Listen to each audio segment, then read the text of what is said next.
for us to show up.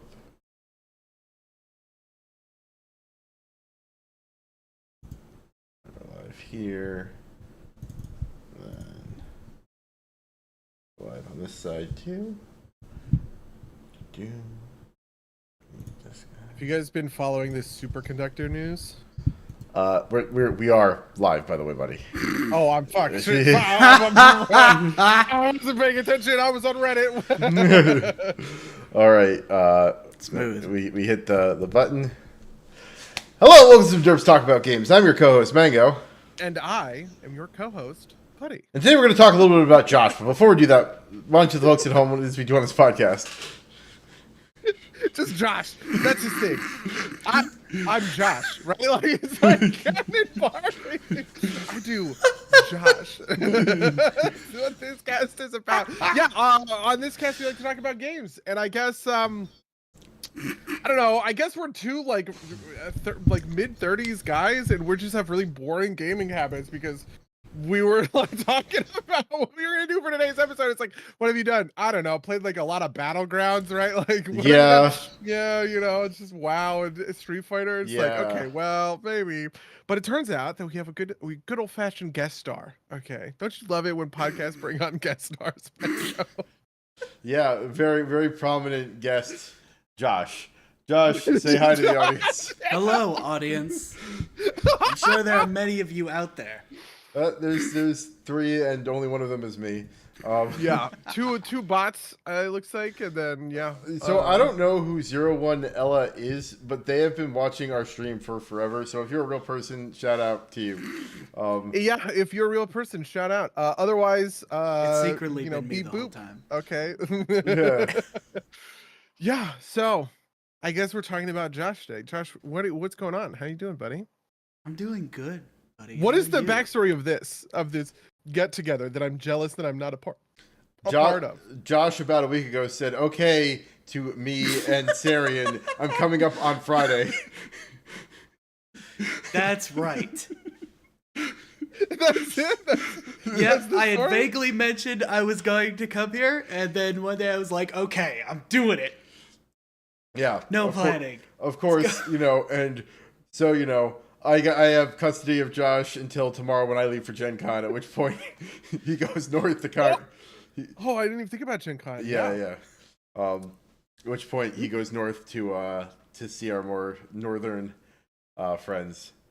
But yeah.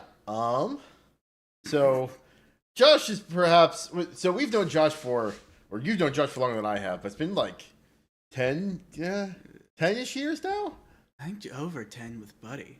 Yeah, that would make sense. Like, yeah, because it would have been college. yeah, it was post-college for me, because I didn't start It playing. would have been like around 20 or so. Been about 20 or so for about 13 years. Man. That's fucked up. So many Honestly, years. that just makes me feel so old.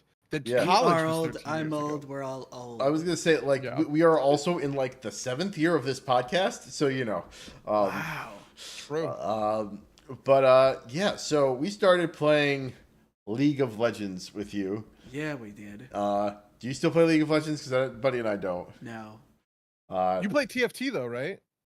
I haven't played that in a little bit, and Oh a my few God. months. I don't know. I'm sure I'm behind a season or something. Okay, because this is part of what I'm interested in, right? Is like talking about like what are your interests when it comes to gaming? Because obviously the cast knows a lot about what I like. It knows a lot about what Mango likes, right? Knows a lot of our thoughts when this kind of thing is. But my interest is to hear, you know, just kind of another person who's not one of the two of us, right? What your thought process is when it comes to games. And I don't know. Also, I've just been getting back into Battlegrounds, so I'm in the auto chess space again. I like Battlegrounds. I also haven't played that in a few months. What is Battlegrounds? I don't think I'm actually familiar with this. When you said Battlegrounds is the Hearthstone version of TFT. Okay. But it works different than TFT. I like it better than TFT because so the thing about TFT that I don't like is that there's 3 ranks for units, right? You can 1-star, 2-star, 3-star units, right? Um, Hearthstone doesn't have that. Hearthstone, you can just have a regular version, or you can have a golden version. And the golden version is like the upgraded one. And then the other thing is that, or actually, does this happen in TFT? Do you guys know when you combine 3 of a guy, do you get another guy? I mean, No. it combines into the upper No. rank one. No, right? that's Okay, right. In yeah. Battlegrounds, So they the give other you, thing that like, happens- the gold thing for the next tier up, which is awesome. Yeah, if you get 3 of a kind and then you play that minion, it'll give you a little spell that you can cast to discover a minion from a tier above yours, right? So getting a golden minion is actually really valuable because it allows you to like dig farther in the tavern tiers is what they're called, right? Like the shop tiers, than you would normally be able to, which I like a lot. There's also less economy. So the other thing about TFT is that, you know, you build your economy up to 50 or whatever, then you get interest on that, and you're mostly just kind of like dealing, you know, whatever. In Hearthstone, you don't have any of that. You just have a set amount of gold per turn. You spend it all, it comes back, you know, at the end of the turn. That kind of a thing. So those are the big differences between Battlegrounds, I guess, and TFT. Well, and then also, I don't know. TFT is less about like upgrading units in between rounds as much as it is upgrading units in the middle of combat, right? Like with Battlegrounds, a lot of what you're doing is you're spending the in between shop phases up, like powering up your minions so you have like a really big strong board, right? And that tends to be like you create some kind of value engine somehow, right? That says like every time, you know, you give all your minions taunt and then you find a guy that says give all your taunt minions +2/+2, that now are those stats for the rest of the game. TFT doesn't really have that. TFT has items, I guess, but like it's not the same. It's very item dependent, you know? Like, if I don't get the right items, my build can still completely fail. You know, I could have the full build, but if I fail on the carries items, I will just lose anyway. Isn't that part of the draw, though? Is that, like, there's only so much skill you can put into these games, and therefore it's fun to play casually, and you don't have to... Sure. You don't have to worry about sweating so hard. Don't have to be mad about any of that. Yeah, and the thing about Battlegrounds that makes it interesting is that the combinations are so varied that you could have some truly bonkers, like one-of-a-kind sort of builds that, like, I played a game where I was playing a character who could assign a death rattle to targets on the board that said when they die they summon a unit from a tavern tier lower, right? So if a 5 tavern tier unit dies, a 4 tavern tier unit spawns, right? And then I also got a thing that made it so that my death rattles double up. And I basically just made like a completely bonkers death rattle comp where I was just constantly refilling the board with all of these summoned minions. And it was just like, it was the strongest thing. It was incredibly powerful. I easily won that game. But that was like the only version of that I, you know, like to get all of those things to line up in that particular way is incredibly hard and rare to, you know, to do. So, yeah. Did you hear that, by the way, buddy? Yeah, like a fucking plane. Like yeah, I think my neighbor like has my neighbor like is a on a farm, out there. And he has like a small plane that he flies sometimes. Of course, he decides to fly over my house while we're recording the podcast on the day when I can't put the mic in the box. Perfect. Right. It's like when we used to record. It's like when you used to get like the police siren every other day. You know, every other week. Yes. Yeah. Those were the days. Or that one time you got the drummer. The truck drummer. Yeah. Oh, God, that guy's name, Sheriff Drummond is his name. And he runs around in that, like, it's like honestly like a Mad Max truck. It's like a pickup truck with a big ass drum kit in the back. But anyway, I don't know. I was talking about like Battlegrounds and stuff like that. Josh, what would you say your favorite game of all time is? Do you have a favorite game of all time? Man, that's really hard to determine. I feel like I usually just say it's Final Fantasy X. How do you feel about what's the Blitzball? I love Blitzball. Okay, that's the only thing. Blitzball. That's the only thing I know about. Fucking love Blitzball. Blitzball is the minigame. I've never played Final Fantasy X, so I don't know. In Final Fantasy X, they create a sport and make it a minigame where they like play in like a sphere of water that they somehow breathe in, and it's called basically Blitzball? yeah, and it's like rugby in the water, I feel like there's a Gungan sport that's like this. I feel like there's a Gungan sport that's like this. Might be. And let's play Star Wars again. Let's play our Star Wars game. What's it called? How do you isn't like isn't like the one guy very racist in Final Fantasy X? That's the things I know about Final Fantasy Waka starts off as like super racist against the what are they called? The Albeds.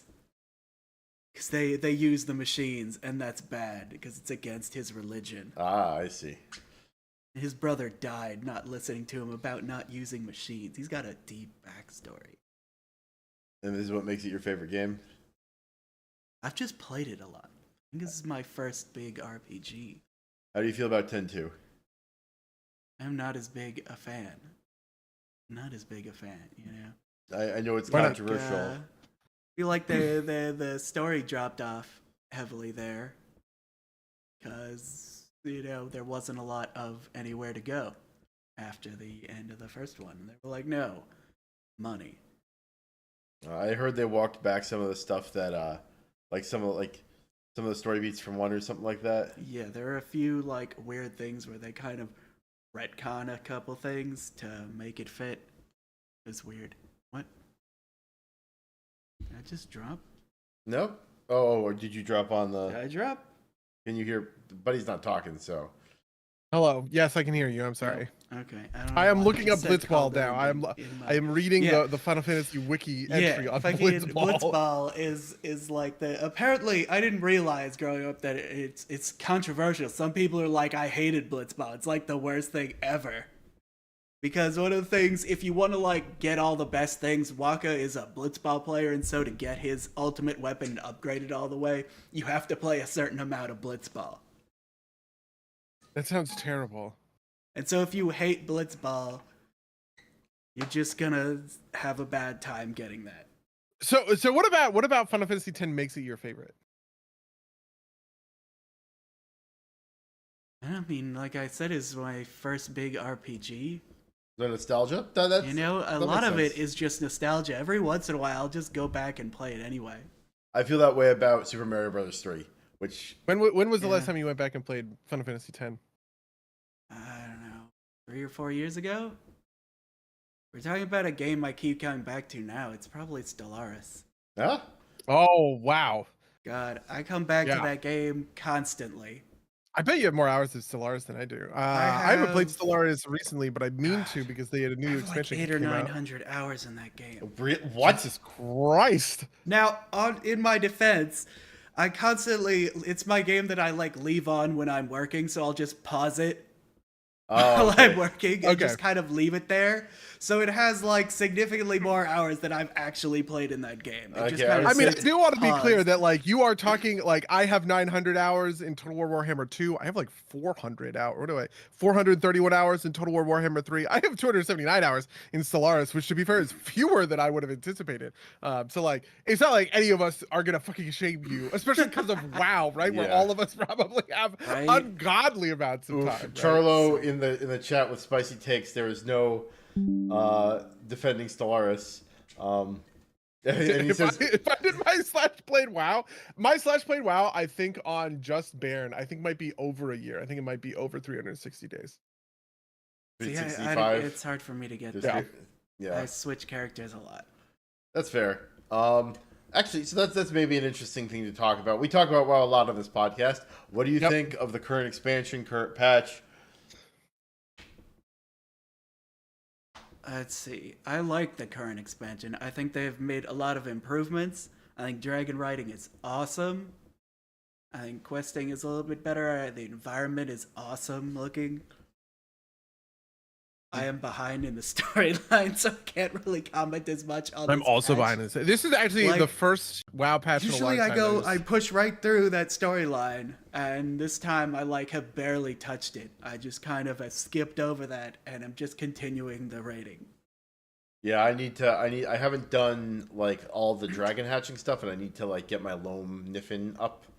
I think I just unlocked the Loam Niffin the other day, just because I literally hadn't touched a story. I had just played one character, I cut one or two of the quests. I hadn't even completed the starting storyline. I did a bunch of that stuff on like Sunday because the end of July was coming up and I hadn't cleared my trader's tenders, which is unheard. Like that's insane to me. That was same right? with like, me. Me too. I was nowhere close, and all of a sudden I was like, "Fuck!" Now I have to look at this list and what can I do really quickly? I did some pet battle stuff. Then I noticed the quest was at needed 5 more. I was like, okay, I'm gonna do this quest line. I'll definitely get 5 quests done. I'll be done. I'll have my July done. Yeah, no, I was literally setting off fireworks in Raid to get like 10. I also set off fireworks. That was how I got my last 50 points. Is I bought a bunch of fireworks off the auction house and I set them off in Valdrakken and then in Orgrimmar to get my like, whatever to the final few points. I think part of it is that I'm pretty sure last month for Trader's Tender was doubled, right? Because it's like a special like month or something. 1400 or so. Yeah, like normally I just get it off of doing a couple of doing mythic dungeons and then doing raid, and that's enough to max me out. Also, we have not been raiding, or I mean, I guess you've got your other raid group, but we have not been raiding enough to clear the quest on our. No, I haven't been raiding. That raid group we got AOTC and basically kind of. I mean, they kept doing stuff a little bit because they did the achievement run and stuff like that. But I saved the achievement runs for Wombo, so I haven't been raiding with that group. I haven't been doing Mythic Plus because Sawyer, our tank, has been moving for the last 2 months, and he just doesn't have a computer set up right now. It's just like I have. Right, this is the least on WoW I have been in probably 5 or 6 years. Oof. That's. I feel like I haven't been dungeoning much lately. I think the last time I dungeoned, we got a small group together. One of the weeks, I think it was the first week the new mega dungeon was out, and we didn't have enough people. They were like 5 people got together and we did half of the mega dungeon. Did you complete it ever? Just do those that was it, the first 4? Wow. Okay. We did like first 4 or 5 and we were done. It's too late. You are all on D4, aka trash game. I've actually been playing some D4. Though is it a trash game? I thought everybody liked D4. What happened? Well, everybody hated it after everybody got mad at the patch and then they unpatched it. Or something. What'd they do? Oh, I did hear about that. Yeah, because they nerfed everyone's favorite shit. Or they nerfed all of the stuff that was overpowered in the patch. And they were like, well, how, and people were like, well, how am I going to play the game? And it's like, I don't know, man. I never have it. I have no sympathy for that kind of shit. Yeah, it's one of those things where like you set like a base level expectation and like people are like, oh, I can't do the biggest number now. And I play this game to do big number, right? So... I think that's part of it. Also, I have heard that like Sorcerer was already struggling and that nerfed basically the only viable Sorcerer build. Although I don't know what viable actually means. Charles in the chat says I wasn't able to get into it. I'm very sympathetic to that. Like in the preseason, I leveled a Barbarian to like 60, and I've leveled a Necromancer to like 15 maybe in the season. Just because like I can't bring myself to care. Like. It's just like basically it got me back into WoW because I was like, I'd rather be doing if I'm gonna grind mindlessly while listening to a podcast, I think I'd rather be doing that in WoW than in WoW. Yeah, than in D4. I kind of do think that's real though. Because like I mean I am pretty deep in the season. I have a level 35 or so Sorcerer. But part of my thing is that I am playing the build of Sorcerer that I think is funnest and most cool, which is the Zappy Sorcerer, where you just all lightning skills. I am not I'm not going super hard on it, right? I'm just logging in a little bit, doing a couple of thingies. I'm following the season guy. This is how I used to do Diablo 3, right? They would give you, here are the challenges to get through the season or whatever. Then you just complete a certain number of them and you kind of progress the next year. That's all I've been doing or whatever. But I do sort of think that Diablo is an anti-fun game, which is to say that like sort of the point of playing Diablo, you know how I was complaining about the Whirlwind build for Barbarian a couple days ago, where I was like, the whole point of that build is to hit all of your buttons, give yourself a bunch of buffs, and then just click Whirlwind for like 30 seconds, right? And to me, that is the worst idea. That is the most boring shit. But I began to realize as I started looking at like every build is like that for every class, right? It is just find one ability that you can spam or that you can hold down that does the most possible damage, and everything else is just about buffing that thing to max. And it's just like, so this whole game is just about reducing complexity such that I can just press one button. Like, that's it. I just Yeah, press one button. it's like advanced cookie clicker. Yeah, kind Oh of my is, right? god. I think part of the problem there is like it's it's that you just like want like because like people just want to see number go up, right? Like I think that's a big part of it. And two, it's like the game has always been about like fast clearing like non-challenging stuff rather than about pushing yourself to clear more difficult things, because like you get better rewards from like clearing a moderate dungeon 4 times than you do from like clearing a hard dungeon once. Yeah. And so like the Charles in chat says, and everybody loves it, number go up, loot get cool. I feel that, but it's also like I just feel like the there's not enough like variation coming out of the legendaries, right? Like something when I like think about something like Borderlands, and the first one's the only one I really got into, but like when you play like past the end game in that, right, it's like you get a new gun, and it significantly changed the way you played because it was a different gun, right? Like and the game was much more about the gunplay than it was about like the individual characters. Whereas like I feel like by the time you even like hit end cap, you've seen basically every legendary like at least once, or at least all kind of like the build defining ones. And so it's at that point it's just kind of like, well, there's nothing new to discover, and like it also feels like the builds are a little bit too laney, right? Like at least in D3, which is a game that like, you know, had tons of problems, right? Like you had like 6 runes per ability, and so you've got a lot of variety here. And there's only like there's like 2 per ability, and like you get a fair amount of abilities per node, but like they feel like it feels like, you know, even though I'm not locked to one ability per category in D4, I'm doing that more than I was in D3 when like the game wanted you to lock to one ability per category. You know, one thing that I think is interesting is we actually praised at the time Diablo 4 for getting rid of sets, right? Yeah. Because like at the time I was thinking, well, sets are just like mandatory gear, right? The point of the game is to get your set. Your set is super powerful, but it really narrows you in and defines your whole build. They kind of took sets, made them into uniques, right? And added a bunch of like legendaries or whatever. But the thing that I'm beginning to realize, I think, is that because you have so many slots that you can put a legendary in that slot, right? It just sort of makes sense to take all of the legendaries that do a thing, right? All of the whirlwind legendaries, for instance, or all of the shout legendaries, kind of cobble them all together rather than, you know, like it's not like I would ever choose to have a synergistic legendary in my build because it's such a multiplicative amplifier, right? Yeah. To have 2 legendaries amplifying one skill essentially, right? And that's bad and unfun, I think, is the moral of the story that I'm kind of making. Yeah. It's kind of like unofficial sets. The implicit sets, yeah. Implicit sets, right? Because if you can have 3 things that all affect shouts, well, obviously shouts are going to be better than, you know, something that doesn't affect shouts, right? Like for instance, for Barbarian, there's a couple different ones that will affect shouts, right? And some of them that are like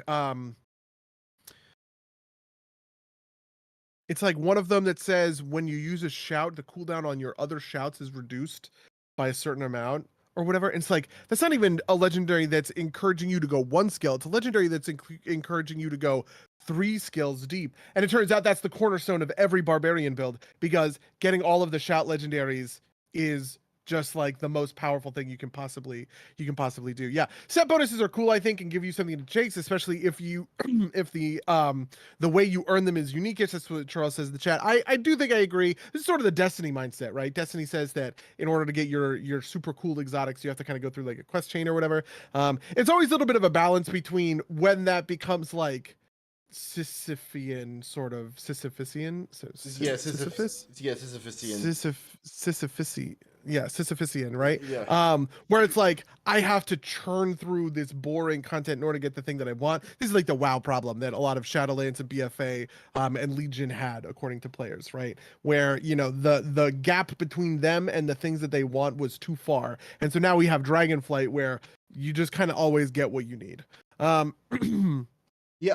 Also, the issue with sets is that, like, yes, they are a cool chase, but like once you get them, it's like a steep ramp, and then like there's like not a lot to do after that, right? Like, yes, there's it's a chase for the set, but once you get the set, and I think maybe the bigger problem was the way it was implemented in D3, where like you just got the set after a certain point in the season. Yeah. I don't know. I think maybe D4 solves this problem with like a bigger pool of legendaries, although maybe not.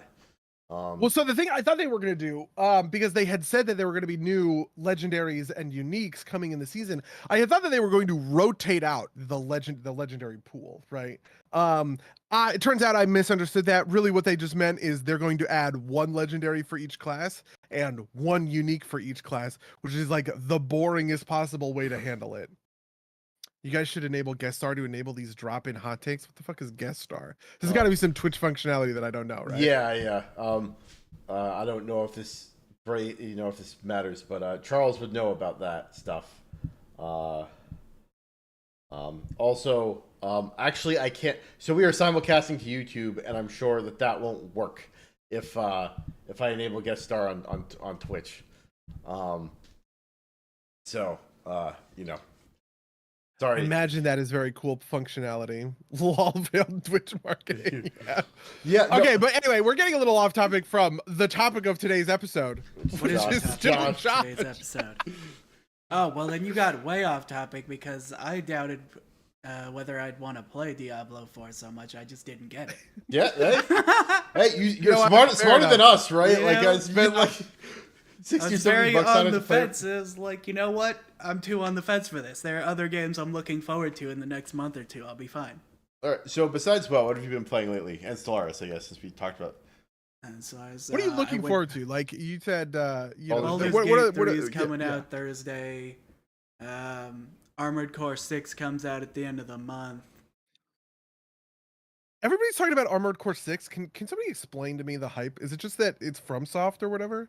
So there are people who are big Armored Core fans from You don't before understand times. the allure of the mech game. Yeah, but yes, a lot of it is like there are like some Armored Core grognards, but it is a lot of like FromSoft fanboys that are like, this is another FromSoft game. It'll probably be good, right? Like.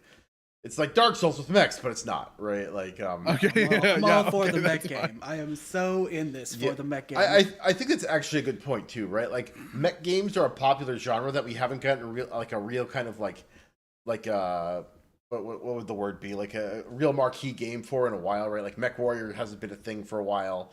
Titanfall, Yeah. Titanfall has been replaced by Apex, which is decidedly not mechy. And even Titanfall wasn't very mechy, right? Like mechs were like a piece of it.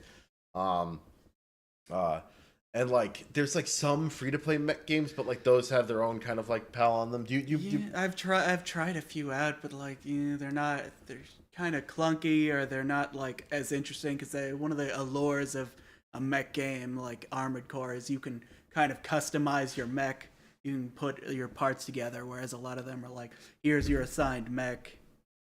It does. Yeah, I mean that's what makes Mech Warrior feels like it's and BattleTech. basically a why don't I play something like Overwatch instead?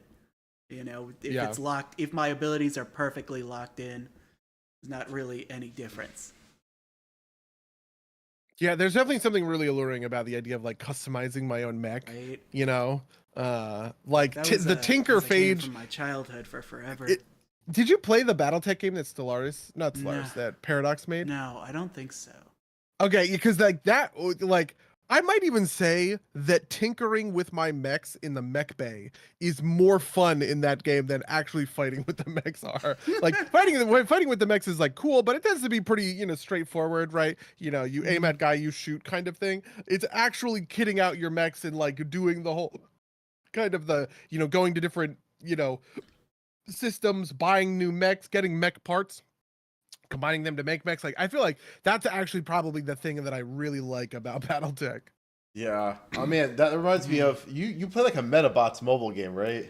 Every once in a while, I can never give it up. Yeah. No, just because like that reminds me like I had a Metabots game for the Game Boy Advance. Yeah, because it had like a Pokemon style, gold and silver version of the game, Yes, and I used to love that game because it's like you love switch that out the game parts, so right? much. Yeah. You know what Metabots is, buddy? Do you know what I know Metabots the is? anime, yeah. Metabots is like the little robots. There's the one that looks and like a rabbit. It turns they have a whole game series from that anime, and previous to that anime and continuing on. Wow. And most of them are in Japanese, and I can't play them because I can't read enough. Yeah. But it has the same kind of allure, And now, right? 'Cause you switch out the they've parts. ended with a phone game. I'm kind of hoping they don't stay with phone game forever and go back to making games, but you never know. This could be the end. So, what's your favorite thing to do in Stellaris? Like, what's your favorite strategy?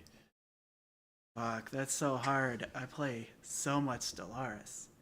Do you have what is like your flagship, sort of like empire built around? Yeah, and like pure cosmetics. What do you like typically go with, like fungus or like avians or humans? I go all over the place. I think one of my favorite builds whenever I'm like, okay, I just want to do my usual thing is I'll go back to the necrophage build.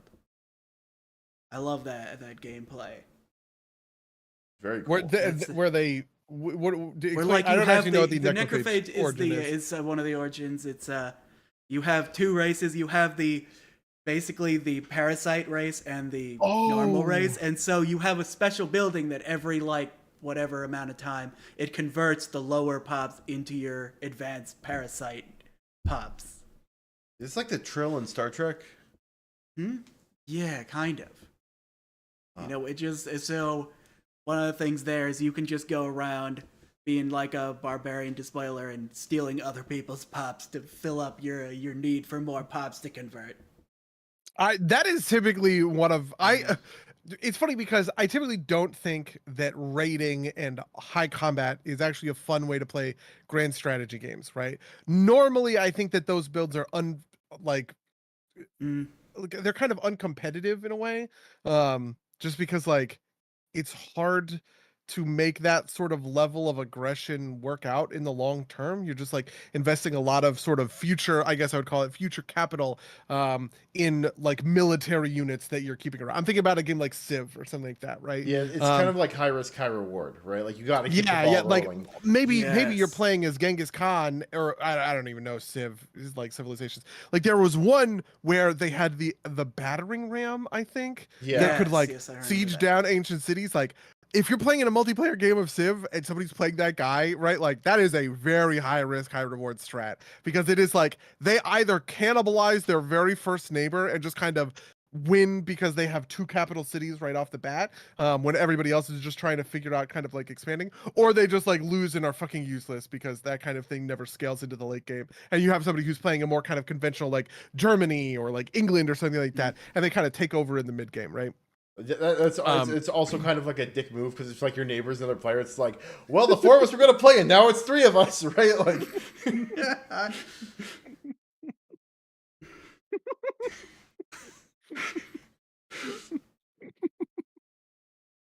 You okay, buddy? I should not have taken that drink of water. I almost spit it out.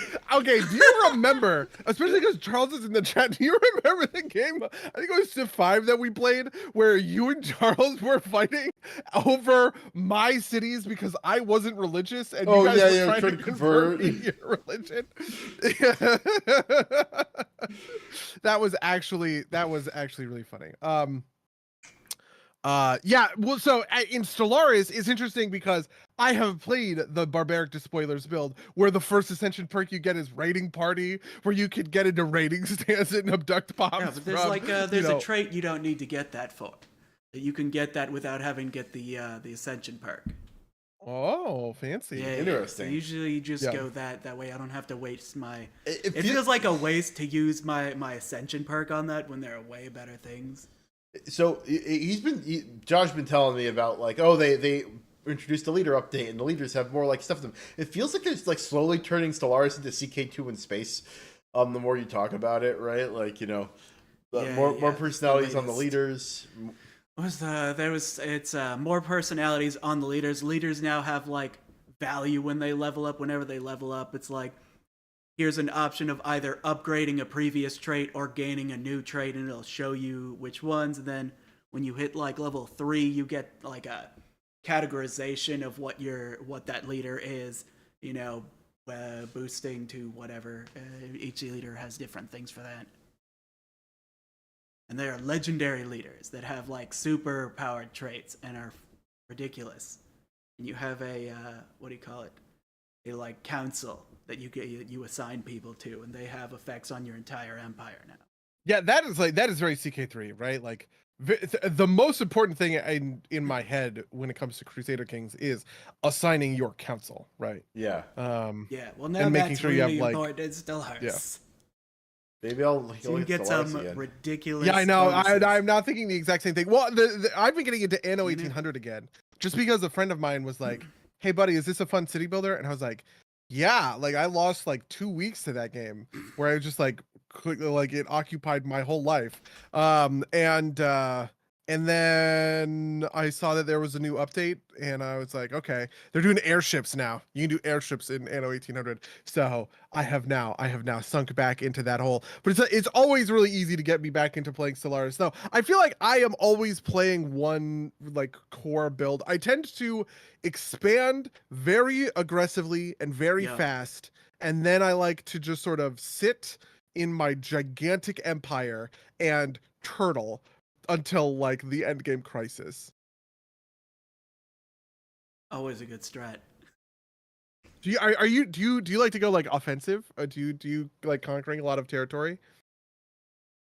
Kind of. Basically, just because I'm playing with all these computers, I just assume at some point someone's going to get overly aggressive with me, so I need to have that military to immediately take them the fuck out. And then it just I kind feel of that. has to snowball, because I'm like, okay, well now other people are like, oh, you attacked them, and you're near me now because you took their territory. I'm going to fight you too. Yeah, I feel like I don't like taking enemy territory in Stellaris because I hate inheriting garbage I love pops taking. and planets. That is the issue. It's like I said, there's always that penalty. There's that penalty for like the first 5 years or something. They're just like garbage. Yeah, similar thing in CK3, right? Like, you know. Yeah, it's funny because in Total War, when I take over a town, you just instantly get control of it, and it like you can build it how you want.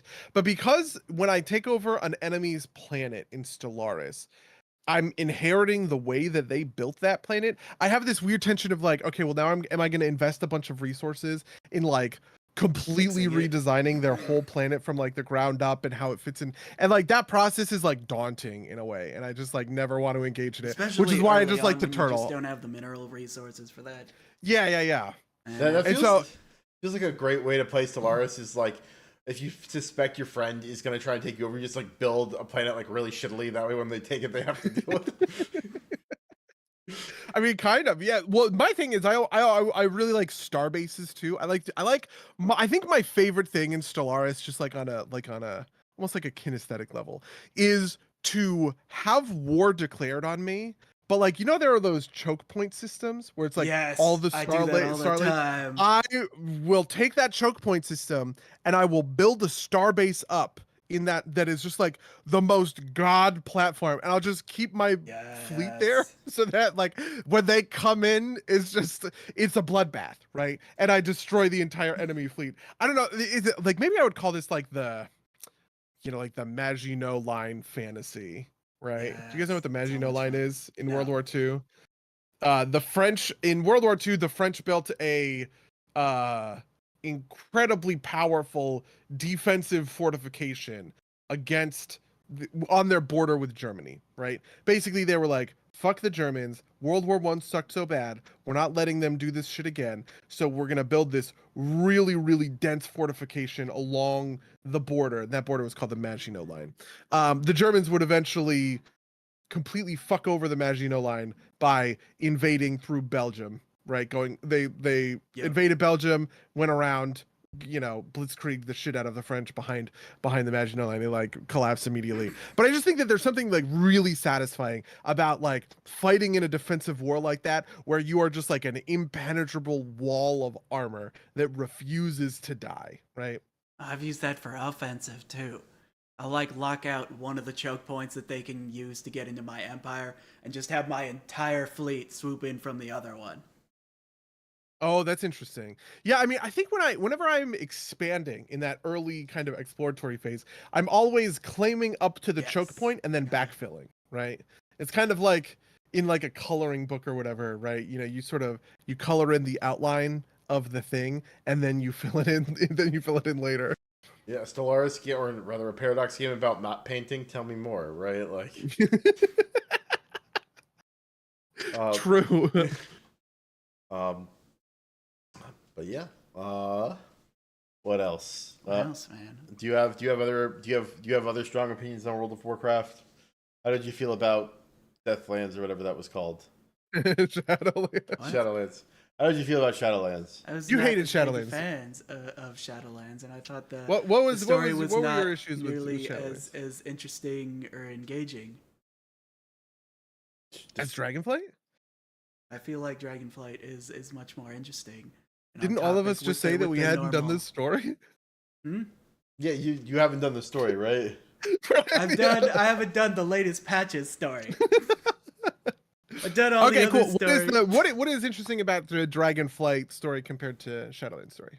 in your opinion? Dragons are much more appealing. Then- It felt like the Shadowlands. Everyone, different factions have like their different views of death, and then you show up and it's like, nope, none of these things are here, and here's what death is like. Yeah, I think I understand that. In that, like, anytime they give us a thing where like you have to make a character choice about something significant, that it all kind of gets muddled in kind of like the overarching story because they don't have like four separate like yeah, you had your each covenant had its own separate storyline, kind of like each class had its own class storyline in Legion. But eventually those coalesce because, making disparate content that only a quarter of your player Yeah. base is going to play through is like not fun. Yeah, like I think the best you can do with that is Alliance versus Horde, right? Like because then you only split it in half. But yeah, I think I buy that.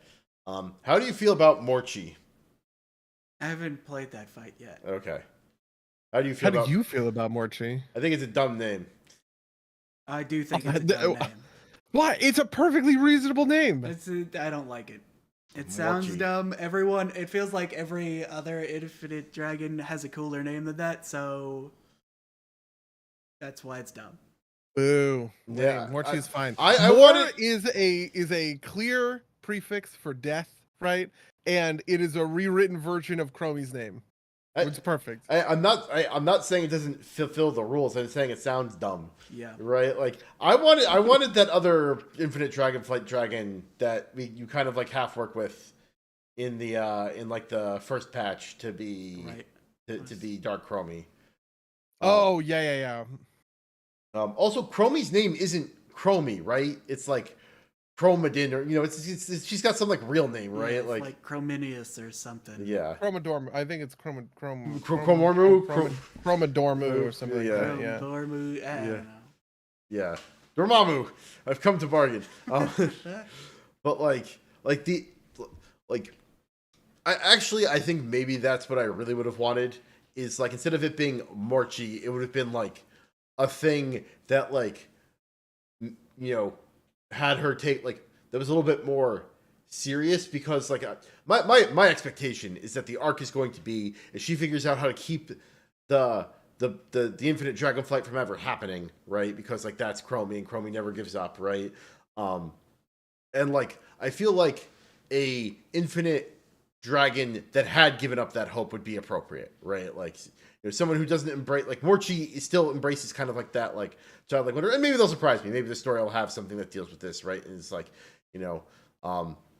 like Morchi comes out the other end back, like reverts herself back to Chromie, and that's how they solve the problem. And maybe, yeah, I do want to say that fight is really hard and it fucking sucks. So, buckle up for that. In the mega dungeon.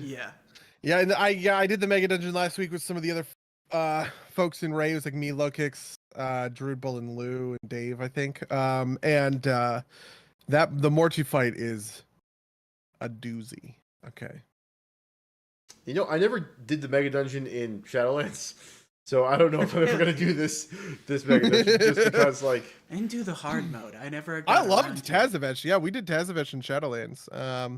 But I don't know. I've only done the mega dungeon once this time, so.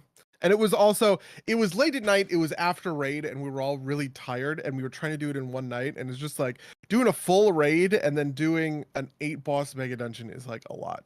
Doing anything after raid for me is just like, I need to go to work tomorrow. Like, yeah, feels bad, man. Maybe if we keep not doing Thursday raid, I'll find it in me to actually do dungeons. Not Thursday raid makes me sad. Does not Thursday raid make you sad? It does make me sad, but like at the same time, current Thursday raid makes me sad too. Like barely anyone showing up, and we get like no progress whatsoever. We just spent it the last 2 times it happened. We just spent it like wiping on things we've easily cleared before. We just didn't have the deeps there. Yeah, summer raids are always tough, right? People on vacation. It's not like that was exactly what was up with us. We were away last weekend or last Thursday, so I wasn't at raid. Which is why you didn't make me a belt until Sunday. It's fine. True. Yes, that is also true. I didn't make you a belt until Sunday. Yeah. So okay. To get back on topic. Topic is Josh. I'm interested in your like gaming progress, right? Not just like what it, like Final Fantasy X, like, oh, this game that I played that got me, like whatever. Like what were like the first couple of games you played? Like how did those evolve, right? Do you go back to that period of time, right? I think my first video games were on the original Game Boy. And the way my mother tells it is she just happened to be, she was in Toys R Us and she just saw a big line and asked them what it was for. It was like, it's the next big thing. Everyone wants it and they just got a shipment of it. And she just kind of stood in line, brought me a Game Boy. Oh my God, your mom is so nice. What the fuck? Why didn't my mom do that for me? Ew, but like it came with like originally came with like the oldies games. It came with like Asteroids and Missile Command and Tetris or something. Really? Wow. Yeah. Like it came with like really old games at these like games that were already old at the time. Yeah, and I think immediately the first game we actually purchased was the red and blue version for Pokemon. I remember that. Yeah, the Pokemon was quite literally, I think, in a technical sense, like my first game. The thing. It was everywhere. Everyone knew about Pokemon. Do you have a favorite Pokemon? I do, but it's mostly because it was my first shiny I caught on my own, which didn't happen until like Diamond version. Okay. The slug I was Pokemon. Thinking like the original like 150. Which one? Sure. Oh. Gastrodon is the slug, the water ground slug Pokemon. Is my first shiny. It's like your first shiny is like a Zubat. I mean, if it were Zubat, maybe I would have gotten it earlier. I'm not counting the Gyarados they just give you in the whichever version that was. I think that's Silver, isn't it? Silver, so. Silver and Pearl. You have to get the red give you, Gyarados from the lake. Gyarados. God, Silver and Pearl are so good. Or I'm sorry, Silver and Gold are so good. I feel like everybody just picks the last generation they were young enough to appreciate before they realized that it was actually bad. That's my hot take. I think it was cool because that was the only version that they incorporated the previous zone into it, and that was like the coolest thing ever. Oh, absolutely. Yeah, the whole end game was about going back to Kanto. You went back to Kanto and you did all those gyms, and then you finally found Red in like the final cave. You just got like all the starter Pokemon from the first version and Pikachu. I don't remember what the fuck else he had. He must have had. That is honestly some of the most but it hype was so shit. cool. So your position is that Pokemon is bad, Mango? Yes. Is that what you're gonna say? Yes, I suspect like so in high school, I like my friends did a Pokemon tournament on Silver and Gold, and like it kind of like shattered the mystique of that for me. It's like, oh, this isn't actually that great, right? Like, it's Yeah, I have opinions about competitive Pokemon. it's too boring. Yeah, it's too easy. Well, competitive Pokemon is boring, but like Pokemon as a game is too easy and hasn't had like a real innovation since like Gold and Silver probably. I mean, like I the guess version after that when they had isn't I think the version after that they give everyone abilities and natures. okay, yeah, that's fair. That is fair. That's about where like actual innovation stops. You know, I mean, sure they had a fairy type later, but like, yeah, that's just like another. It's just thing. another type. It's not really a real change or innovation. Yeah. They have certain game modes, like they had the rotating game mode or the triples, but like they don't really stand by that. Yeah, it's just kind of a one-off thing. Or like just the like mega, or thing. like, or yes, they didn't stand by megas, which were I thought was cool. Now they need new gimmicks. They had I hated Z moves. I didn't even finish that game. The fuck is Z moves? Z moves is the Sun and Moon gimmick. After they decided they weren't gonna keep doing megas, they decided Z moves was the thing, and you have like a Z move crystal that you can assign to a Pokemon, and it does like a super move, and you can do it once per battle, I guess. yeah, and that's what it was. It's just here's a like super move that you can use. Okay, once. so I didn't like. I feel like my argument would be something along the lines of not necessarily the Steelman argument. I want to say I'm sort of agnostic to this line of thinking, but the Steelman argument would probably go, Pokemon is the most enduring game series, right, of all time. Maybe I want to say, right? Like if you compare the most recent iteration of Pokemon to its nascent version, right? If you compare Scarlet to Red, right? Those two games look most similar, right? And have had the fewest number of innovations. Therefore, we might say that this series as a whole is tapping into a deep vein of very successful game design, right? That would maybe be my best possible version of the argument that I would want to make, that Pokemon is sort of good, which is sort of an argument from like I want to take back my evidence. Non-innovation comment. Do you know what I mean? Actually, yeah. I want to take it back. Why? Because I just thought of something that I actually remember thinking that was really innovative. It was I think actually the version I didn't play all the way through, Sun and Moon, they created their like zone specific version of Pokemon, which was their innovative way of like having them look different, and they'd have different types, but you don't have to come up with a brand new Pokemon that's still fun and interesting. You know, like Muck is still there, but now he's kind of rainbow colored and he's poison and dark.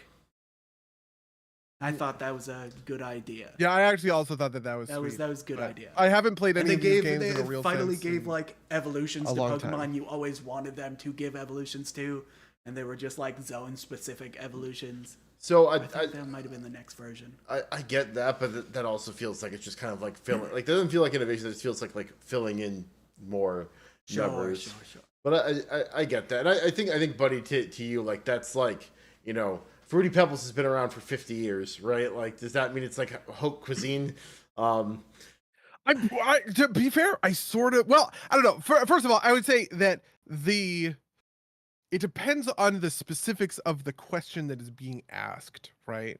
So what's another version of this that I could make? Like I don't think that it's a one-to-one direct analogous comparison to compare a work of art to a like utilitarian product, right? Sure. Yeah, but I don't know that there's even something I could go back to and sort of say oh, there's not. Is it like a film series, right? Like maybe Star Wars or something would be kind of analogous, right? There's And kind Dot of saying series. that like, oh, a film series that hasn't changed a lot in 40 years. I don't know. I don't know what I would say. It just sort of feels like to me there's got to be some magic there to Pokemon to have this series be as explosively popular as it is and not see the kind of iterative change that so many other series, even shorter lived series, right? You look at the first Assassin's Creed and you look at Assassin's Creed Valhalla, they're like two totally different games, right? They basically morphed into an open world RPG, which is just wildly, wildly different as a result of the different, iterative steps in that kind of process, right? You think about Super Mario Brothers, right? The original Super Mario Brothers as compared to Odyssey is like, Yeah, I mean, but I don't think that's like the proper comparison, right? Because like at the kind of like dawn of like Super Mario 64, it splits into the 2D and the 3D Mario's, right? Like that's like Mario is synonymous with the dawn of the 3D platformer, right? Like the new Super Mario Bros, which I agree is a stupid name, is kind of like that 2D okay, torchbearer, and it like consistently innovates in like the minor mechanics, right? And it's a game that's still popular with with its target audience, which is kids, because it's easy, but it also consistently provides enough challenge and kind of like its upper echelons of challenge for the more hardcore player, right? yeah, Which see, is something that this Pokemon is fails at. probably this is probably something where I would agree. To me, I think Pokemon is less good in the sense that it is offering like deep, complex game design that has grown up with people, and it is instead sort of sowing basic but still fundamental sort of like tried and true game design foundations for a young audience, right? I don't think the success of Pokemon is on the backs of people like us who grew up with it since we were 5 or whatever, whatever age we were when we first started kind of playing with it. I think a lot of people like us have kind of fallen off of Pokemon, but I think Pokemon picks up a lot of new young people who haven't experienced a game like that before, and this is sort of their introduction to that kind of thing. And that would probably be my personal argument for I think Pokemon is good game design, but it's good game design in the way that like Kung Fu Panda is a good kids movie, right? It's a more basic movie than Man, like an Kung adult Fu drama Panda might be. was great. I mean, Okay. listen, I agree. I agree. I'm making that point, right? Good But Kung Fu storytelling. Panda is also a simpler story and movie Yeah. than Sure. The Godfather. Yeah, no, I will accept that Pokemon is like baby's first JRPG, right? And like is that for a lot of people and is a launching off point. But I would also have liked to have seen, right, like Final Fantasy VII in particular, right, went from being a typical JRPG to like an action JRPG. And not saying that like, that needs to be the case for every game. But I would love a version of Pokemon that was essentially like Pokken, but like as like a team battler, right? Or like a Pokemon version of Final Fantasy VII Remake, right? Where like you have more like where like the kind of like anime manga fantasy of Pokemon fights was like more played out rather than kind of like sprites like ing at each other on screen. Especially since like the graphics are advanced, but like it still have kind of like the still same cutting corners with the graphics. Yeah, it's still There kind of was like a very huge controversy basic there. interactions, right? It's not like you even get like a cool action scene. It's like he still stands in place and does a move. It's just like with slightly more pixels on it. Yeah, I want to almost say that there was that version of things, but it got abandoned, right? Because that's what I think Pokemon. Yeah, that was Stadium there's the closest we had was the Wii one it was Pokemon Coliseum. Yeah, so there's Pokemon Stadium 1 and 2, then Pokemon Coliseum. Online. You could like verse people online in that one. Yeah, there might be Pokemon Coliseum too. I don't quite remember, but I think Pokemon Stadium is probably that version of them, and that didn't survive, right? Like that game died on the vine, sort of. There has not been a modern version of it. Well, it was never like the like premier version of itself, right? Like in order to get the best, in order to really play Pokemon Stadium, you have to plug in your cartridge into the like it was a secondary game. Yeah, like even at its best, right? Like. Well, I don't know. There's stuff to Pokemon. Like, so for instance, one of the things that I liked about Pokemon Stadium had a roguelike mode, weirdly enough. Before we wouldn't call this a roguelike mode at the time because roguelikes weren't really a thing, but where you would get essentially a random team of Pokemon and then have to go through a gauntlet and try and make it work with your dog shit Pokemon, right? That had like random movesets. Yes. That was fun. That was like, that was maybe my first roguelike experience. And I don't even know that I ever have connected that dot in my brain, but for some reason my neurons just bzzed together, right? Yeah, I don't know. It's interesting. Why did we start talking about Pokemon? We're talking I don't about starting of games. Starting. Oh, Oh, yeah, yeah, because yeah. your first game was Pokemon. My first game was also Pokemon. So, and so you got a Game Boy. What was the like console that you got after a Game Boy?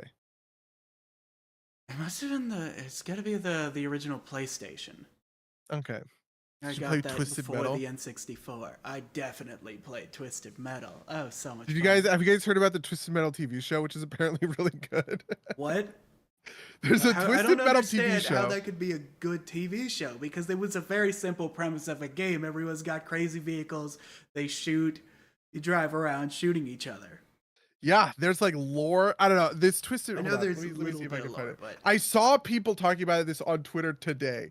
I'm sorry. You mean Saw people X? talking about it on X today. yeah, Jesus man, they were fucking Xing Christ, that about is the it. cringiest shit. Twisted Metal. Yeah, it's on like the weirdest platform too. Is it on Tubi? Something like that. Is it on Roku TV, like the Weird Al movie? Yeah, like Angry Joe talked about Twisted Metal. um, there's just like a bunch of people saying that it's good. I don't know. It's on Peacock, I guess. Oh, But okay. yeah, the idea of Twisted Metal is that it's the post-apocalypse, and the only place where there is like law and order are in cities, and you have to hire people to drive between cities, and so those people drive the tricked out cars, and that's how you get, you know, like Sweet Tooth and whatever. I think the guy that you're following is Anthony Mackie, who's playing the character Roadkill, if I'm understanding this correct. So, yeah. It feels like somebody saw that like The Last of Us was successful and was like, quick, what's a video game adaptation we can make? But there's no way, right? They had to have been in production on this a Yeah, long yeah. time ago, right? But yes, Who absolutely. came out with that idea that this is the thing right here, Twisted Metal? It's gonna make an amazing TV show. I mean, I guess kind of like with like Barbie, right? Like, you know, you give somebody like creative freedom to do what they want with the series instead of like nailing them to like, you know, established lore. That could be attractive, right? Like imagine that somebody like wanted to like write something like this, right? Because this could also be like a Judge Dredd type thing or something, right? Or like a Fallout thing if you really wanted it to be, right? Imagine somebody had this idea for post-apocalyptic thing, and then somebody was like, "What if you like used the names from Twisted Metal on this, right?" That are like, you know, this is something like a Max Landis like Brain came up with, like, you know, like weird retellings of like classic story type things. But yeah, I could buy that. Is it? Do you know if any of this is like canon to the original series? There's got to be no way. I don't even know what is the canon of the original series? I don't know. remember. I don't think I've ever even played the original game. I've definitely played them. Just I don't. It's so hard to remember there being. I'm sure there must have been like a story mode to like acquire all the different guys, but I don't. I remember what that Twisted Metal consisted 2 of. was the one that I played like the most of. You know that. What was popular on PlayStation? It was that. Okay, and, in Tony Hawk 2006, Pro and Skater. keep in mind this was the far future at the time, Los Angeles is in ruins and its citizens left to struggle for survival against the conclusion of Twisted Metal, a brutal contest held by Calypso. Oh, I'm sorry, this is the second one. So the plot of the original Twisted Metal: once a year, the legendary Calypso, a man who dwells beneath the streets of Los Angeles, holds the Twisted Metal competition. The contest takes place all around Los Angeles upon drivers in various different vehicles to battle to the death. The contestants are selected and contacted by Calypso via an email message that simply reads, "Will you drive?" in big red letters. The one driver still alive at the end of the night is granted a single wish with no limits on price, size, or according to some, even reality. Is this like the plot for Fast X2? Like, Just imagine, you know what? That would actually be sick. Imagine like fucking Dom gets a letter that says, "Will you drive?"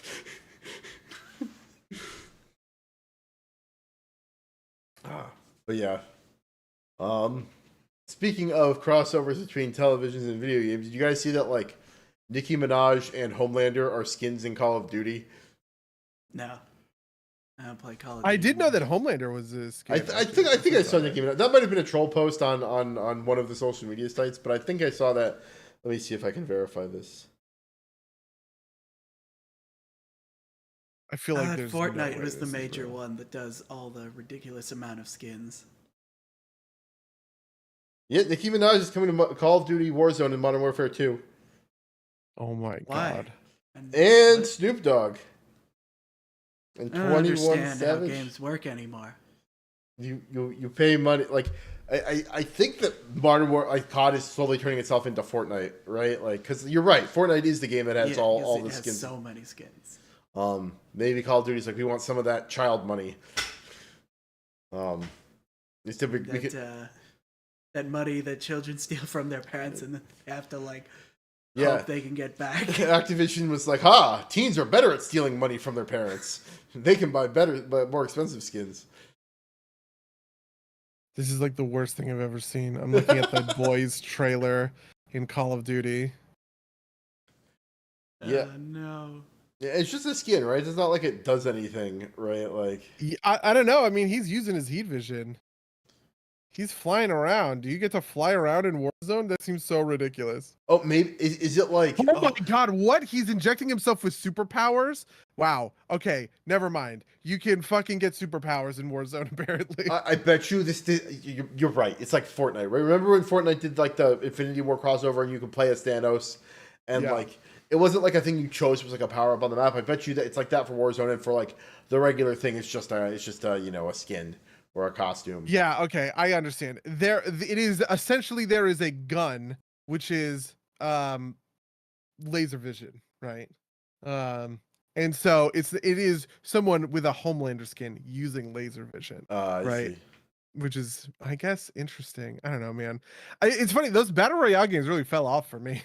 Yeah, funnily enough, when you said Battlegrounds earlier, I was like, are you talking about like Player Unknown's Battlegrounds? We should play some battlegrounds. Actually, I would love to play battlegrounds like with a group of people, right? You mean the TF2 clone, not Player Unknowns, right? Yes, yeah. I like the TF2. Oh, that's a thing. That's the battle bit. Speaking of fucking stupid skins, I need to find this. Look up the skin, like these skins for Luke and Ryu in Player Unknown's Battlegrounds. It looks fucking terrible. Man, let me see if I can find this real quick. Man, I don't know PUBG if I wanna see getting that. oof.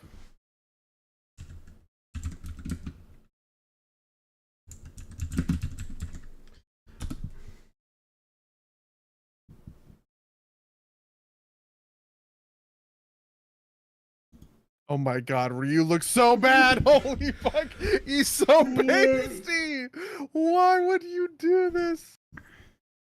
Yeah, so like This there's is this one something. picture of Luke. You see this here? Let me see if I can get this copy link address. See if I can get this into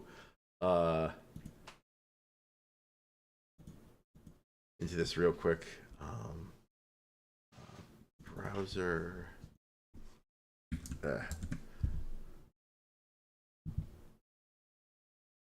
No, that's not right. It's a redirect notice.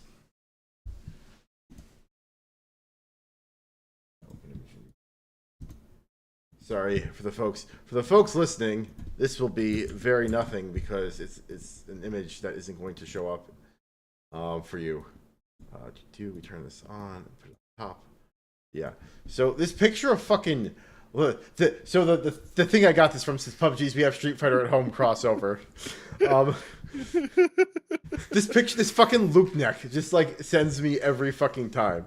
Like, I don't understand who thought this was like a good idea. Oh my god. That's awful. Yeah, sorry. It's just yeah. You play any? Did you ever play any of the what's it called? The battle royale games? I got into Apex a little bit with I can't even remember who the fuck I was playing with. Might have been with us. Yeah, Like there was like some small group of people was into Apex for a bit, and I was playing that. yeah, I don't know. It's funny because like we've played a bunch of these we've played like every one of these battlegrounds or these battle royale games, and half of them have died. Right, Rumbleverse, whatever spell. Oh yeah, Spellbreak. Spellbreak. I like that game too. I feel bad now that I couldn't remember its name, but Spellbreak. Man. Yeah. Well, you know. Hmm. How was your week? Yeah. You know, I played Street Fighter and what else? I hung out with this guy. We went to the beach. I hear you went to the forest. This is also part of like, you know, the issue with being like middle-aged guys is like we have other things to do with our time besides just play like endless amounts of video games. If only. What else? I don't even think I watched anything super compelling. What about you, buddy? How was your week? Yeah, I went to see Big Trees. We went to Big Tree, which is to say that the giant sequoias in the I think it is just called Sequoia National Forest, right? The forest in the Sierra Nevadas with the giant sequoias, the biggest trees in the world. Those trees are fucking big, you guys. It is really impossible to explain how colossal these trees are.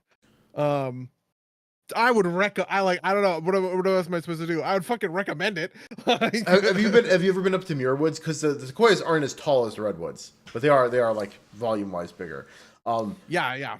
My hot take on sequoias is that like they are Getting a sequoia's hot take. Okay, hit me. They look like, you know, cancer-ridden beings that forgot how to die. Like they like that was like the only piece of nature I've ever looked at and been like, this looks like something went wrong here. That like, you know, just because like when they get that old and that big, they just like stop looking quite right. Like they are crazy and they are kind of like weird in their own way, but they're also kind of like alien in a way. And also like when they fall over, they don't fucking rot because of like whatever that's fucking in them that doesn't let them die. It's like fucking nuts. Right? It's Yeah, like so they have apparently like super like this special compound that is super bug resistant and super fungus resistant.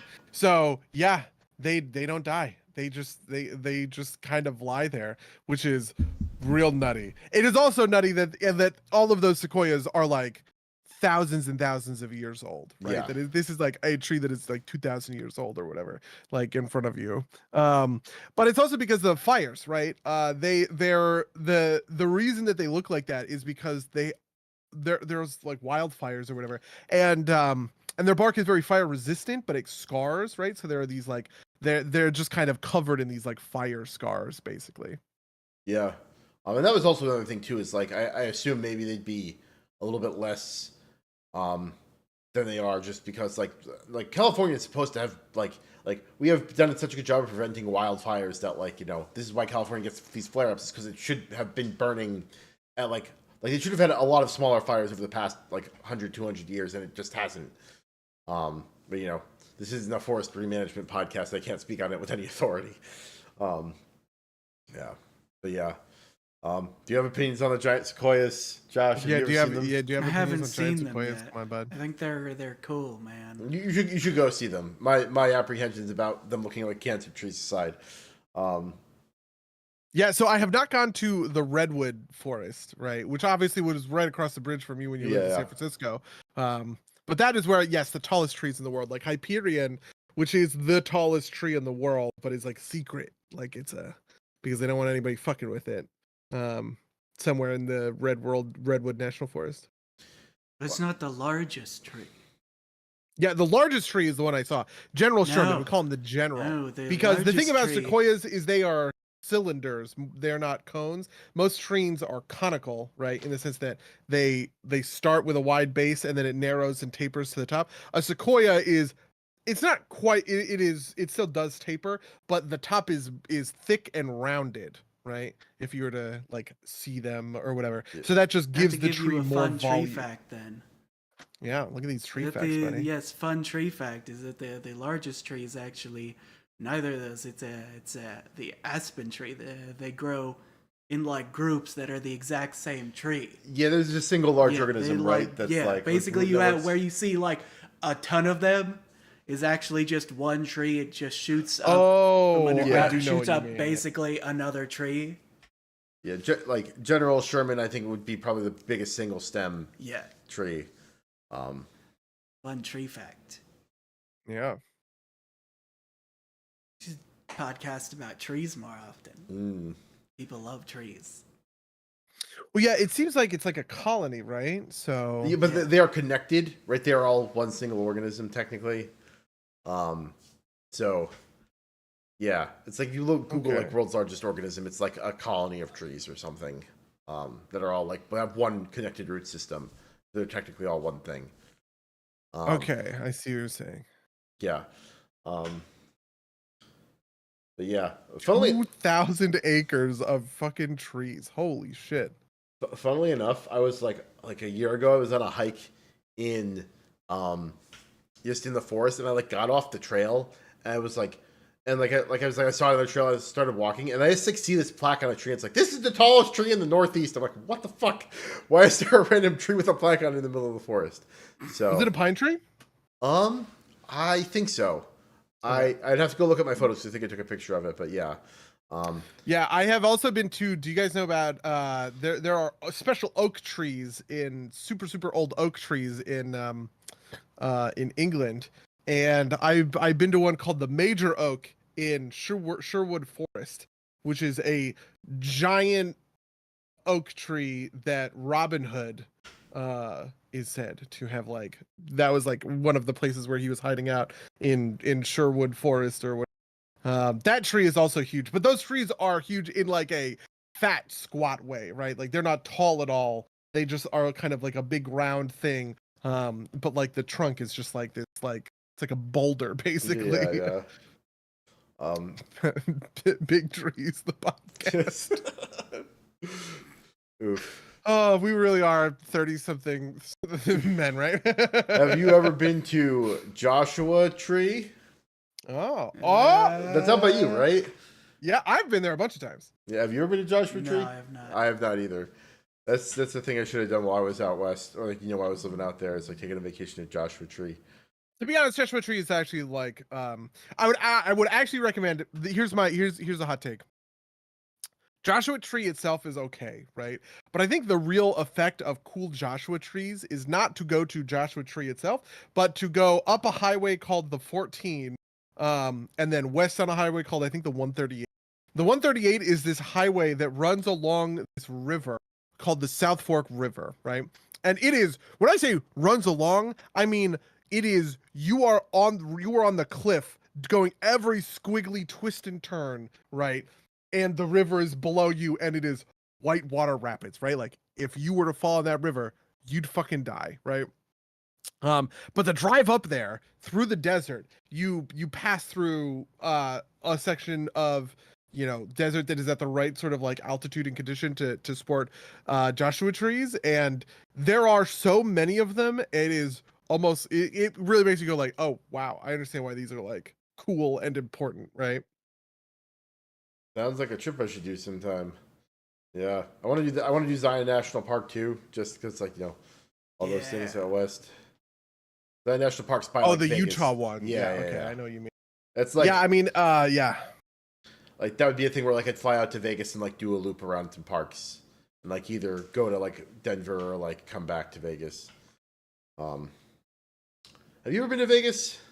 Have you ever been to Vegas? No, I was going to go to Vegas for Prasha's bachelor party, but it was canceled due to COVID. We had a TNRH con in Vegas. And then I've been to Vegas, but like when I went to go see, do you remember when I went to go see Roger Waters, the Pink Floyd guy? Oh yeah. That was in Vegas. Yeah, they have that new eyeball. Yeah. That I was talking about on Twitter. Do you gamble, buddy? No. Okay. Well, I mean, Buddy's a huge not really. gambler. Do you remember that book I read on gambling? Yeah. that book fucked me up so bad. I never want to do it. Are you kidding? Yeah, no, I mean, like, I think I've talked about on this podcast where, like, video poker is just like a bad video game, so I can't ever get into it. But like, Yeah, I hate it is Vegas. funny that you've been inoculated by like more advanced gameplay. Yeah, right? like, But if there was like like I find like arcade games with like tickets more compelling because there's at least like some illusion I of went skill. to a convention like that. Yeah, like Uh, if there was a skill based game, like I understand why they can't do that because then like somebody would like No, but they're in the process. People have ideas for that. I went to was it Jason brought me to, what did they call it, GameCon in Atlantic City, and so one of the panels was like the future of casino games, and someone was showing off like a Terminator game where you play as the Terminator and you shoot like other Terminators for a limited amount of time, and some of them can be the jackpot based on their preset algorithms, how often that can come out. Yeah, I just don't see how that's like I know how I it think makes that's money the for them closest they've got. unless they're like the only way that I see that works is like if it's a competitive game where like you're taking money from the other players and then like the house takes a cut, right? Like a table fee. That would actually be interesting, right? Like the idea, $1 million idea, do not steal. Instead of a casino where it's just like esports and you just play against other players and you just take a cut of the house just takes a cut of the entry fee. It's like Evo all the time. can I ask you an interesting question? This was posed to me not that long ago. There's like free to play mobile games, right? Yeah. Where it's like the freemium model. You unlock a certain amount of the game. Apparently, a thing that's been happening quietly in the background is publishers will make PC and console ports of kind of old defunct free to play games, right? Where it's like $5, but all of the free to play bullshit is sort of stripped out, right? Which as a business proposition, the idea is kind of like you don't have a market for this free to play version anymore, so instead we're just going to kind of turn it into something that somebody might buy in a Steam, right? It's just like, oh, I remember seeing this game, but I never unlocked everything, and I can just get it, but with everything, right? Is that something that would entice you as a gamer, right? Like, what does that make sense? Am I explaining this? Yeah, no, Yes. it makes sense to me. I don't. It would have to depend on the underlying game, right? Like I as part of like a Google Play Store quest, I played like one of these Mobile Legends games. It was neat for like half an hour, but like I don't care. I didn't care enough to like keep playing it, right? But like if there was a game in there that like I kind of wanted to play, maybe, but like I feel like the games like the competitive games, maybe, right? Because like there is something there, right? It's not just dollars spent, right? Like there's an actual competitive game there. But like something like Candy Crush, like I used to play Candy Crush back in college, right? And then I got to a point where it was just like arbitrarily hard games that were designed to try and make you buy like power-ups, right? Like and at that point I kind of like gave up and threw in the towel. I don't know if like if that would be compelling to me, because I know at some point that it's just there to like like the difficulty is artificially inflated as an attempt to get you to play to pay money, right? And then on the other side is like if they give you all the stuff for free, then that tends to trivialize the games. But like I think for a competitive one it might make sense. But I'm very interested because it's like I wonder how deeply ingrained those mechanics are to the experience, right? Does it ruin the experience, for instance, if you just unlock everything for everybody, right? Would to try and like make a bad analogy, would Diablo be as fun if you could play a version of Diablo where you just had access to perfect items, right? And maybe the answer is kind of no. And I don't know. I mean, but it was something I was really. That's like a side of gaming that I have no window into, right? Like mobile games, right? It's like the complete opposite of what I am interested, right? Like professionally, I'm interested in what would essentially be like art house, so these, kind of premium indie experiences, right? And then obviously, like personally, I'm interested in like incredibly deep, complex systems oriented like games, right? So it's just like it's very alien to my mindset, and I was interested. Yeah. Arahi in the chat has a fact check for you, buddy. What's that? It's the road is 178, and while the river it follows above Lake Isabella is South Fork. It is the Kern under Lake Isabella. So get wrecked. Well, okay, get fucked, me, I guess. But that so actually kind of on like an interesting point, like the mobile games I play are just like straight puzzle games where like I buy puzzle packs, right? Like I like play some like there's like this like numbers game where like essentially it's like nodes with a number on them and you have to like Was that 2024 or something? no not that one. This Whatever is it's like Oh man, I got so into that game. but the like 2024 isn't like super monetizable, but like this game is like you have like a grid and like at certain points in the grid there are circles with numbers on them and you can only connect 2 lines out of a grid and you can't cross the lines. But you need to like connect them. It's just like a mathy type game, right? I play a couple of different types of these games, and the monetization there is like, you know, I play 100 levels and then I pay $2 for another 100 levals, and that, you know, keeps me occupied for like another month, right? Like those types of things. But like that's basically like you put that on the computer. Like maybe I'd be interested in that, but also like I'm playing those games, so I have like that's like a thing when I'm sitting on my couch listening to a podcast. I want to keep my eyes occupied. That's what I play. So maybe something like that, but that's also not like a super freemium model either, right? Like it's like, you know, you'd pay $10 for all the puzzles instead of like $2 over the course of 5 years for all the puzzles. Yeah, I feel you. I also like those games. I was talking about the water sort puzzle that I do, where you know you have like cylinders that are empty, but they're filled with different kinds of water. Can you guys hear Orion? It's like biting at the back of my microphone. I'm sorry. Nope, I can't. Yeah. One other thing I wanted to ask you about, Josh, is tabletop games, right? Yeah. How did you feel about Lancer? Because you played Lancer with us. Like You I played liked Lancer. Lancer, but at the same time, I felt like maybe there were other builds I would have had even more fun with. Even So though is I your really Lancer game, enjoyed to be my clear- big fist punch everything once and Your die Lancer build. game is your Lancer game is over. Your Lancer Yeah. it's complete. Yeah. Okay. It's complete. water sort puzzle that Buddy bothered me about playing on my phone until I made him download it. Is the comment from Rahi. But yeah, no, we got to the end of the published material for Lancer, and our GM was headed into like his busy season for work, and was like, "I'm not going to put in the work to actually write the missing 2 books of the adventure." Yeah, I have to say that going to the Sequoia Forest made me very like D&D minded. Made me just be like, God, I want to run D&D games. Because I think I've explained this concept before a couple of times, right? The 7th Expedition. Yeah, is yeah. this like We did a idea for, campaign like, pitch me.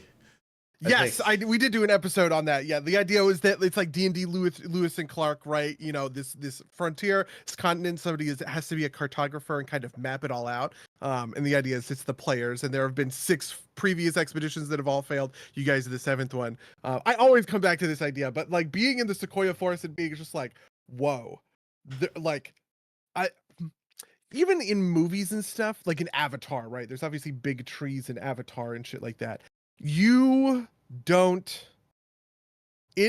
don't know. It's just something about it. It was like very like there's something juices in my about brain. being in the physical presence of these things that like a picture doesn't capture, right? Like you think it does, right? Like my big moment for that was like I saw the solar eclipse a couple of years ago in Nashville, like total solar eclipse, and that was fucking mind-boggling in a way that there's one coming up next year that I'm going to go like hunt down. Like where is it? Do you know? So did you get the special glasses and everything? I did, but like it's most special when you don't have to wear the glasses because it's right. So it's a band that goes like it like hits the northern part of Maine and New Hampshire, but it like goes through I think Indianapolis and down through Texas, because it's like a line across the country. But I definitely think if you have the opportunity to see a total solar eclipse, it's absolutely worth it. It's like one of those things where like you see it and you're like it's just like it's so crazy. Yeah. Yeah. But similar thing with like this, right? Like, it's like there is like seeing them in a picture and then seeing them in person, right? Same thing with like the Redwoods, right? Like, friend of the cast, Mark got married in like a fairy ring of redwoods, which was like very fun experience to like kind of like stand in that and see it.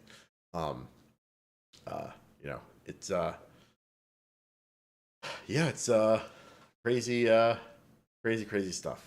Go touch grass. Yeah, that's really what it is going and touching grass. It's funny because like, you know, I think of myself as like, I'm not a nature guy, right? You know, I like the city. I am awed in a lot of ways by cities in a way that I think people are commonly kind of like awed by like forests. Like one of my favorite things forever will be coming up on like a rise, and LA is great for this. You come up on a rise and you just see like it's night and you just see the whole city kind of like laid out before you. And there's something to just like the wow, right? This is like dozens of square miles that have been tightly controlled and by conquered.